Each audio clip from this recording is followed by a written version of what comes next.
بسم اللہ الرحمن الرحیم۔ السلام علیکم۔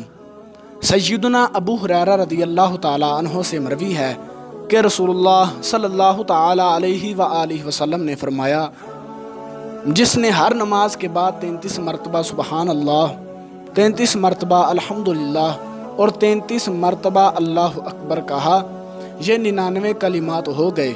پھر اس نے 100 کو پورا کرنے کے لیے کہا، لا الہ الا اللہ وحدہ لا شریک لہ لہ الملک ولہ الحمد وہو علی کل شیء قدیر، تو اس کے گناہ بخش دیے جائیں گے اگرچہ وہ سمندر کی جاگ کے برابر ہوں۔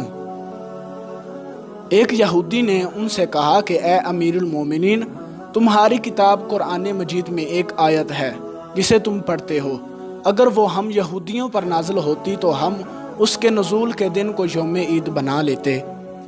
آپ رضی اللہ تعالیٰ عنہ نے پوچھا، وہ کون سی آیت ہے؟ اس نے جواب دیا، سورۃ المائدہ کی یہ آیت کہ آج میں نے تمہارے دین کو مکمل کر دیا اور اپنی نعمت تم پر تمام کر دی اور تمہارے لیے دین اسلام پسند کیا۔ عمر رضی اللہ تعالیٰ عنہ نے فرمایا کہ ہم اس دن اور اس مقام کو خوب جانتے ہیں جب یہ آیت رسول اللہ صلی اللہ تعالیٰ علیہ وآلہ وسلم پر نازل ہوئی۔ اس وقت آپ صلی اللہ تعالیٰ علیہ وآلہ وسلم عرفات میں جمعہ کے دن کھڑے ہوئے تھے۔